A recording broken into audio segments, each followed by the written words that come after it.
Hello dear students, this is Ruchika Chugh. आज के video में हम कुछ क्वेश्चंस को सॉल्व करने जा रहे हैं।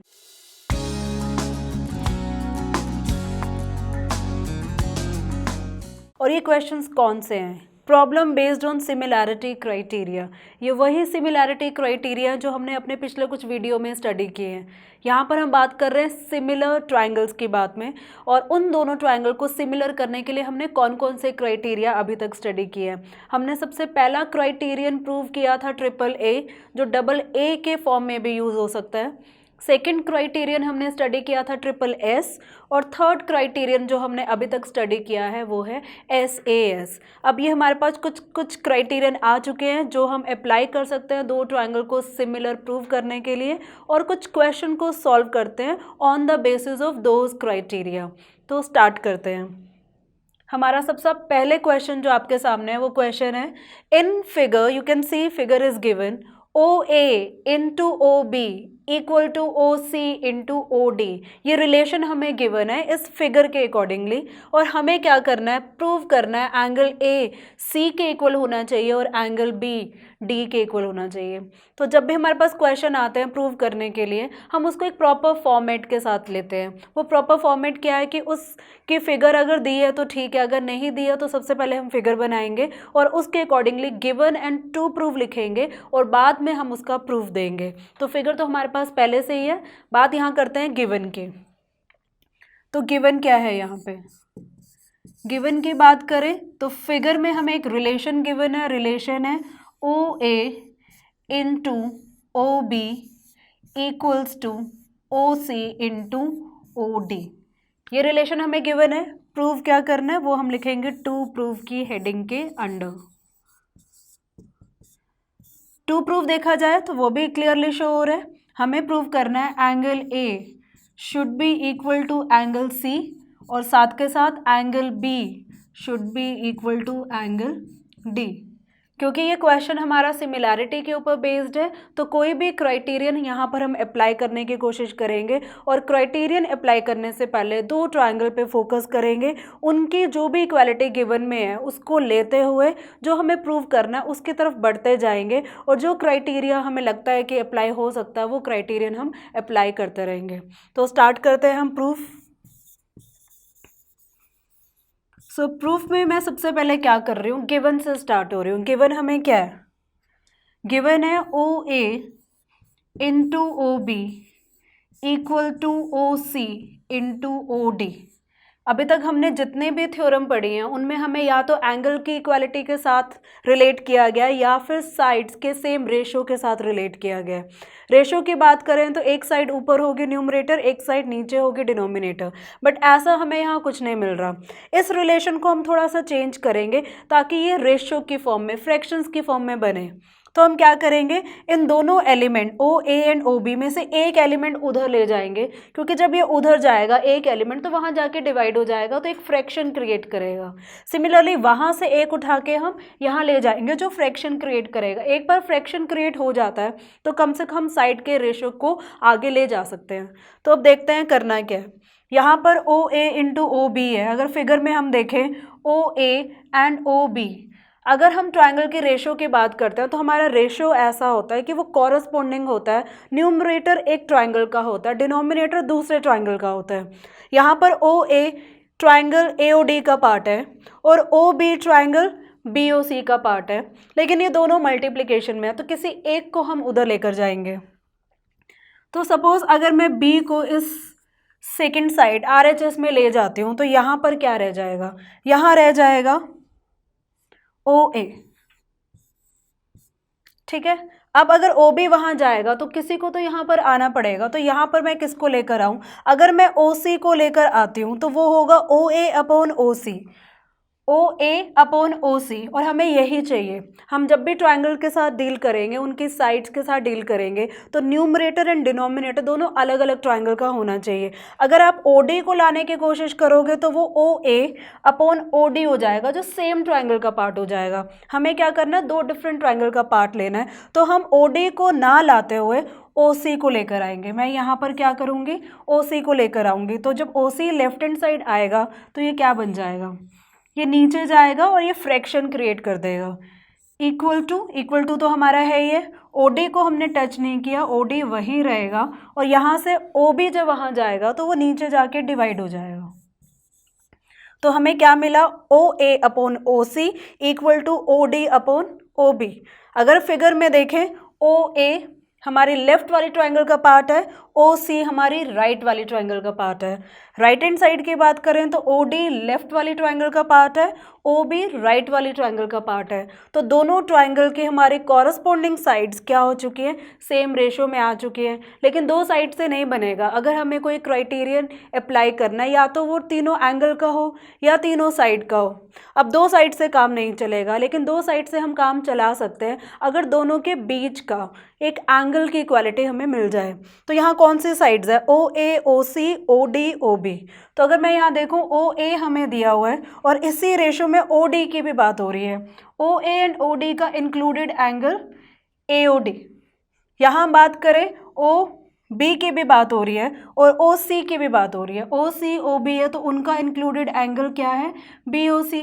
और ये दोनों एंगल ध्यान से देखे जाएं तो ये दो स्ट्रेट लाइन के इंटरसेक्शन से बन रहे हैं। और ये हमें मालूम है कि दो स्ट्रेट लाइन जब किसी एक पॉइंट पे इंटरसेक्ट होती है तो उसके वर्टिकली ऑपोजिट एंगल्स इक्वल हो जाते हैं। तो यहाँ पर हम ये बोल सकते हैं एंगल, इस एंगल का क्या नाम रख सकते हैं, एंगल AOD।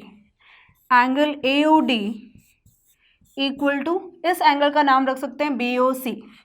एंगल BOC ऐसा क्यों, यहाँ पर हम रीज़न दे सकते हैं वर्टिकली ऑपोजिट एंगल्स VOA। अब देखा जाए दो साइड्स हमारी रेशो में, सेम रेशो में मिल चुकी हैं, एंगल्स की इक्वालिटी आ चुकी है और ये वो एंगल्स हैं जो दोनों साइड से इंक्लूड हो रहे हैं। तो यहाँ पर हम बात कर सकते हैं SAS criterion of similarity of two triangles. तो इसके अकॉर्डिंगली हम क्या बोल सकते हैं कि वो दोनों ट्राइंगल सिमिलर है। कौन कौन सी triangle, this implies, first triangle कौन सी है, AOD। Triangle AOD is similar to triangle, हमारे दूसरी ट्राइंगल है BOC। लेकिन दूसरी ट्राइंगल का नाम लिखने से पहले हम इसके कॉरस्पॉन्डेंस ज़रूर चेक कर लें। हमें ये मालूम है angle AOD equal to BOC, दोनों के बीच में O है तो O का कॉरस्पॉन्डेंस O है। यहाँ सेंटर में O है तो यहाँ पर हम सेंटर में O लगाएंगे। अब हमें ये चेक करना है कि AOD में O का कॉरस्पॉन्डेंस हमें मिल चुका है। अब A का कॉरस्पॉन्डेंस क्या होगा, A का कॉरस्पॉन्डेंस इस ट्राइंगल में या तो C होगा या B होगा, और D का कॉरस्पॉन्डेंस या B होगा या C होगा। ये कैसे चेक करेंगे, ये हम रेशो की तरफ बढ़ेंगे तो देखेंगे। यहाँ पे बात हो रही है OA अपॉन OC, O का कॉरस्पॉन्डेंस O है तो A का कॉरस्पॉन्डेंस C होगा। A फर्स्ट नंबर पे लिखा है तो यहाँ पे फर्स्ट नंबर पे हम क्या लिखेंगे, C। यहाँ बात करें O का कॉरस्पॉन्डेंस O है तो D का कॉरस्पॉन्डेंस B। तो ट्राइंगल कौन से सिमिलर होगी AOD से, COB। ध्यान रहे अगर आप उल्टा लिख देते हो तो वो गलत माना जाएगा। तो जब भी हम ट्राइंगल्स को सिमिलर शो करते हैं तो उनके प्रॉपर कॉरस्पॉन्डेंस के साथ शो करते हैं, नहीं तो वो गलत होगा। ये दो ट्राइंगल सिमिलर क्यों हुए, क्योंकि हमें रीज़न मालूम है। यहाँ पर हमने एक क्राइटेरियन अप्लाई किया है, वो क्राइटेरियन है हमारा SAS। तो क्या होगा जब दो ट्राइंगल सिमिलर प्रूव हो जाती है किसी भी क्राइटेरियन से, तो दो ट्राइंगल जब सिमिलर हो जाती है किसी भी क्राइटेरियन से तो उसके जो बचे हुए एलिमेंट है, अगर उसकी साइड्स बच जाती है तो वो सेम रेशो में आ जाती हैं, और अगर उसके एंगल्स बच जाते हैं तो वो इक्वल में आ जाते हैं। जैसा कि हमने कॉन्ग्रुएंसी ऑफ ट्राइंगल्स में पढ़ा हुआ है, वहाँ पर हम रीज़न देते थे CP/CT, corresponding parts of congruent triangles. और अगर यहाँ पर हम सिमिलैरिटी का कंसेप्ट यूज़ करते हैं तो यहाँ रीज़न क्या देंगे, CPST, फुल फॉर्म में लिखेंगे corresponding parts of similar triangles. तो अगर ये दोनों ट्राइंगल सिमिलर हो गई है तो हम इसका क्या आउटपुट दे सकते हैं, इसका आउटपुट हम ये दे सकते हैं कि एंगल O और O तो पहले से इक्वल है, हम ये बोल सकते हैं angle A equal to angle C हो जाएगा, angle D equal to angle B हो जाएगा। तो therefore angle A equal to angle C and angle D equal to angle B। और इसका रीज़न हम क्या लिखेंगे, इसका रीज़न हम फुल लिखेंगे और वो रीज़न होगा corresponding parts of similar triangle. अगर मैं यहाँ पे शॉर्ट फॉर्म लिखती हूँ तो वो होगी CPST। CPST को आप फुल लिखेंगे, फुल क्या होगा, corresponding parts of similar triangle. और यही हमें प्रूव करना था, हमें प्रूव करना था A should be equal to C and B should be equal to D, D equal to B हो या B इक्वल टू D हो, सेम ही बात है। तो यहाँ पे हमारा फर्स्ट क्वेश्चन प्रूव हो जाता है, किसके हेल्प से, SAS क्राइटेरियन की हेल्प से। यहाँ पर आप CPST को एक्सपैंड करके लिखेंगे, CPCT अलाउड है, CPST अलाउड नहीं है, यहाँ लिखेंगे corresponding parts of similar triangle. तो ये था हमारा क्वेश्चन 1 SAS के ऊपर। अब देखते हैं अगला क्वेश्चन।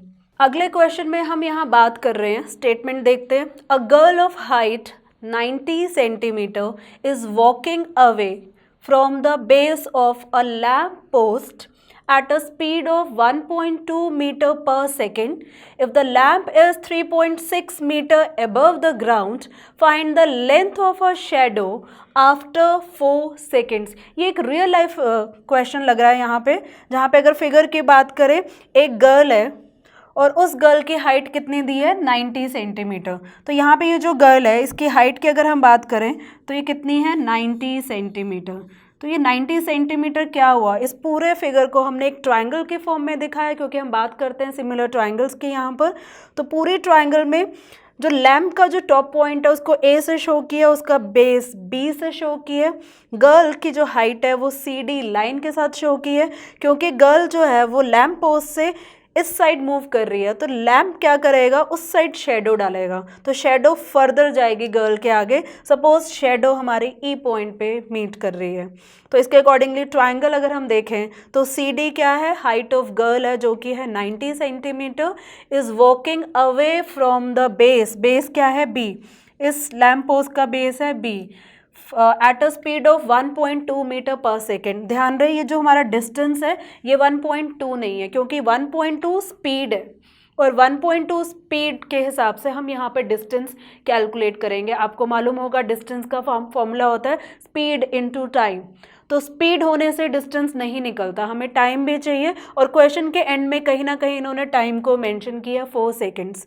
तो इस क्वेश्चन को जब हम सॉल्व करेंगे, सॉल्व करने से पहले हम BD की मेजरमेंट निकालेंगे। वो मेजरमेंट क्या होगा, speed into time, means 1.2 metre per second into 4 second multiply करके जो आएगा वो हमारा BD जो है डिस्टेंस माना जाएगा। तो ठीक है, हम डिस्टेंस तो निकाल ही लेंगे। और साथ में क्या दिए, if the lamp is 3.6 metre, जो लैम्प है उसकी भी हाइट दी है 3.6 metre above the ground, 3.6 metre. अब यहाँ पर एक और प्रॉब्लम भी है, जो गर्ल है उसकी हाइट है सेंटीमीटर में और जो लैम्प है उसकी हाइट है मीटर में। तो जहाँ पर भी हमें कन्वीनियंट लगेगा हम या तो सेंटीमीटर को मीटर में कन्वर्ट कर लेंगे या मीटर को सेंटीमीटर में कन्वर्ट कर लेंगे। बेटर है मीटर को सेंटीमीटर में कन्वर्ट करें ताकि हमारी कैलकुलेशंस ईजिली हो। पॉइंट्स वाली कैलकुलेशन थोड़ी सी टफ हो जाती है, बाकी आपके ऊपर है। तो सॉल्यूशन हम स्टार्ट करते हैं, क्योंकि ये प्रैक्टिकल बेस्ड क्वेश्चन है तो यहाँ पर हमने जो भी चीज़ें एज्यूम की है वो मेंशन करेंगे। हम क्या एज्यूम कर रहे हैं, लेट ए बी हमने क्या लिया, ए बी हमने लिए लैम्प पोस्ट और CD हमने क्या लिए, गर्ल। CD हमारी हाइट ऑफ गर्ल हो जाएगी और AB हमारा हाइट ऑफ लैम्प पोस्ट हो जाएगा। After walking for 4 second away from the lamp post, from the figure you can see that DE क्या है, हमारी लेंथ ऑफ द शेडो है। और फाइनली हमने निकालना क्या है, find the length of a shadow. मतलब इस पूरे क्वेश्चन में जो बात हो रही है कैलकुलेट करने की वो DE हो रही है, और यहाँ पर DE हमारा अननोन है, तो मैंने यहाँ पे क्या ले लिया, DE को एज्यूम कर लिया x मीटर से। अब यहाँ पे x मीटर से डिनोट कर लिया, तो मैं यहाँ पे चाहूँगी कि मेरी सारी कैलकुलेशंस मीटर्स में हो। अगर आपको लगता है सेंटीमीटर इजी है तो आप वो कर सकते हैं, जैसा भी आपको ठीक लगे। अल्टीमेटली आपका फाइनल आंसर जो भी है, अगर आप मीटर में कर रहे हो तो मीटर को शो कर देना, अगर आपका आंसर सेंटीमीटर में आया तो कन्वर्ट करके मीटर में शो कर देना। तो आगे स्टार्ट करते हैं, ये हमारी एजम्पशन की बात हो रही है। अभी हम क्या करेंगे, जैसे कि मैंने स्टार्टिंग ऑफ दिस क्वेश्चन मैंने यहाँ बोला है कि BD को हम कैलकुलेट करेंगे। BD कैसे कैलकुलेट होगा, इसका फॉर्मूला होगा distance is equal to speed into time. BD हमारा डिस्टेंस है, distance travelled by the girl कितना उसको ट्रेवल कर रही है, कितना कवर कर रही है। फॉर्मूला में हमने अगर बोला जाए तो यहाँ पे 1.2 मीटर इंटू 4 इसलिए किया है ताकि हम डिस्टेंस निकाल सकें, जहाँ फॉर्मूला यूज़ किया है स्पीड इंटू टाइम। 1.2 हमारी स्पीड थी और 4 हमारा टाइम था। तो यहाँ पे हमारा जो बी डी डिस्टेंस है 4.8 आ चुका है। अब ये 4.8 डिस्टेंस क्या है, क्योंकि हमने डिस्टेंस यहाँ पर स्पीड के हिसाब से 1.2 मीटर पर सेकेंड लिया है, तो यहाँ पर क्या होना चाहिए 4.8 मीटर। तो हमारी जो यहाँ पर बी डी की वैल्यू आ चुकी है वो आ चुकी है 4.8 मीटर। डी ई को हम एज्यूम करके चल रहे हैं x मीटर। सी डी हमें 90 सेंटीमीटर दिया हुआ है। और अगर हम बात करें आगे, हम यहाँ पे इस पूरे फिगर को ट्रायंगल के फॉर्म में कंसीडर कर रहे हैं। आप देख सकते हैं दो ट्रायंगल्स दिखाई जा रही है, triangle A B E and triangle C D E. A B E triangle कौन सी है, A B E full triangle, और सी डी ई ट्रायंगल कौन सी है, ये छोटी ट्रायंगल सी डी ई है। हमें इन दोनों ट्रायंगल, क्योंकि हम बात कर रहे हैं सिमिलैरिटी ऑफ ट्रायंगल्स की, तो इन दोनों ट्रायंगल को सिमिलर करने की कोशिश करनी है। सिमिलर कैसे कर सकते हैं, हमें यहाँ मालूम है जो ये लैम्प पोस्ट है वो स्ट्रेट है, सीधा खड़ा है, जो गर्ल है वो भी सीधी है, तो उसके अकॉर्डिंगली ये जो एंगल है ग्राउंड के साथ लैम्प का और जो गर्ल का ग्राउंड के साथ जो एंगल है वो 90 माना जाएगा। तो angle B equal to angle D 90 हो गया। और इन दोनों ट्रायंगल की बात करें, एक कंप्लीट ट्रायंगल है, एक पोर्शन ऑफ द ट्रायंगल है जहां पर एंगल ई 2 बार आ रहा है। हम यहाँ बोल सकते हैं angle E is equal to angle E, क्योंकि वो सेम एंगल है। तो इसके अकॉर्डिंगली हम क्या बोल सकते हैं, दो एंगल्स की इक्वालिटी अगर आ जाती है तो ये दोनों ट्रायंगल सिमिलर कंसीडर हो जाते हैं under the criterion double A. तो यहाँ पर हम क्या बोल रहे हैं, triangle A B A is similar to triangle C D E. ऐसा हमने क्यों किया, क्योंकि हम चाहते हैं कि हम डी ई को मेज़र कर पाएँ। तो डी ई के हिसाब से हम कुछ ऐसे रेशो उठाएंगे दोनों ट्रायंगल के जहाँ पे डी ई उसका पार्ट हो। ठीक है, तो अगर मैंने यहाँ पे डी ई लिया, दोनों ट्रायंगल सिमिलर हैं, अगर मैंने डी ई लिया, ये देखो सेकेंड ट्रायंगल की बात हो रही है, तो डी ई का कॉरस्पॉन्डिंग साइड इस ट्रायंगल में ए बी ई में क्या होगा, अगर लास्ट की दो साइड अगर मैंने ये लिया डी ई, तो यहाँ पे दो लेटर लास्ट के उठाए जाएंगे बी ई। तो इसके अकॉर्डिंगली हम ये बोलते हैं दिस इम्प्लाइज दैट, जो आपको निकालना है, हमें क्या निकालना है, डी ई। तो D की कॉरस्पॉन्डिंग साइड दूसरे ट्रायंगल में क्या हो जाएगी, BE। क्या DE हमें मालूम है क्या है, वो अननोन है, वो हम निकाल लेंगे। क्या BE हमें मालूम है, वो हमें मालूम है in the sum of x। तो BE यहाँ पर क्या होगा 4.8 प्लस x। लेकिन ये इनफ नहीं है, इसके साथ एक रेशो और लेना पड़ेगा। वो रेशो हम क्या ले सकते हैं, वो रेशो होगा या तो AB एंड CD का या फिर AE एंड CE का। तो हम वही रेशो लेंगे जो वैल्यूज़ हमें गिवन है। हमें कौन कौन सी वैल्यू गिवन है, CD, और हमें गिवन है AB। तो CD कितना है यहाँ पर 90, और साथ के साथ AB भी हमें स्टार्टिंग में गिवन था, वो था 3.6 मीटर। तो बेटर है हम अगला रेशो वो लेंगे जिसमें CD एंड AB इंक्लूड हो रहा है। तो मैं यहाँ पे लेना चाहूँगी AB एंड CD। अब आपको ये लिखने से पहले देखना पड़ेगा कि CD ऊपर रखना है या AB ऊपर रखना है। लेफ्ट हैंड साइड में DE हमने ऊपर रखा था, तो वो छोटी ट्रायंगल का पार्ट था, तो उसके अकॉर्डिंगली हम CD रखेंगे ऊपर और AB रखेंगे नीचे।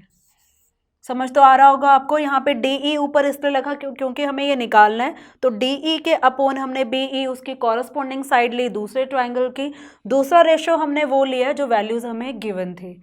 अब ये लाइन हम क्यों लिख रहे हैं आफ्टर सिमिलैरिटी, उसका रीज़न अब आपको पता लग चुका होगा। हम पहले भी डिस्कस कर चुके हैं, पिछले क्वेश्चन में भी डिस्कस किया था। यहाँ पर हम बोलेंगे corresponding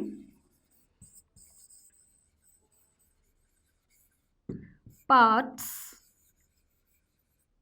of similar triangles। CPST full form रहेगी corresponding parts of similar triangle. अब करना क्या है, वैल्यूज़ पुट करो और सिर्फ कैलकुलेट करो। तो वैल्यूज़ क्या है, DE हमने एज्यूम किया है x, BE ये टोटल है जो BD प्लस DE होगा।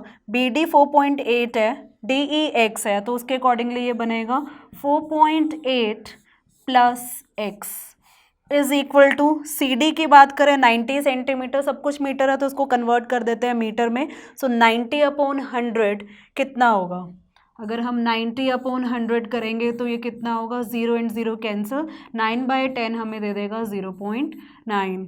तो यहाँ पे CD की वैल्यू रखी जाएगी 0.9 और AB है 3.6। अब सारी चीज़ें हमारी मीटर में, ये हमारा रफ पोर्शन है। आगे इसको क्या करेंगे, क्रॉस मल्टीप्लाई करेंगे ताकि हम x को निकाल पाएँ। तो क्रॉस मल्टीप्लिकेशन के अकॉर्डिंगली 3.6 ऊपर आएगा। हम ये अगर कट करना चाहें तो कट कर भी सकते हैं। ये 4 के टेबल पे कट हो रहा है, 0.9 4 ज़ा 3.6। कट करके थोड़ी सी कैलकुलेशन इजी हो जाएगी। अब ये 4 उधर जाएगा लेफ्ट में, तो ये हो जाएगा 4x। ये 1 था हमारा, तो 4.8 प्लस x इंटू 1 अगर जाएगा ऊपर तो ये हमें देगा 4.8 प्लस x। अब ये x लेफ्ट हैंड साइड में जाएगा तो 4x माइनस x हो जाएगा 3x इज इक्वल टू 4.8। तो x की वैल्यू क्या होगी, 4.8 डिवाइड बाई 3, तो ये होना चाहिए 3 1 ज़ा 3 एंड 18, 3 6 ज़ार 18। तो x की वैल्यू क्या आ चुकी है, 1.6। क्योंकि सब कुछ हमने मीटर में कैलकुलेट किया है तो ये भी क्या होना चाहिए, मीटर। तो उन्होंने क्वेश्चन में क्या पूछा था, उन्होंने क्वेश्चन में पूछा था find the length of girls shadow, जो कि DE मतलब x था। तो ये फाइनल हमारा आंसर आ चुका है। यहाँ पे हम बोल सकते हैं therefore the length of shadow of the girl, जिसको हमने एज्यूम किया था x के साथ, जिसकी वैल्यू हमने अभी निकाली 1.6 मीटर। तो इस क्वेश्चन का हमारा ये आंसर रहेगा। इसके साथ मैं ये वीडियो 2 क्वेश्चन पे ख़त्म करती हूँ। ये 2 क्वेश्चन आप उन्हीं सिमिलैरिटी क्राइटेरिया के ऊपर कैलकुलेट कर सकते हैं। जो भी डाउट है आप मुझे कमेंट सेक्शन पे डाल के शेयर कर सकते हैं, पूरा क्वेश्चन सॉल्व करके भी दिखा सकते हैं।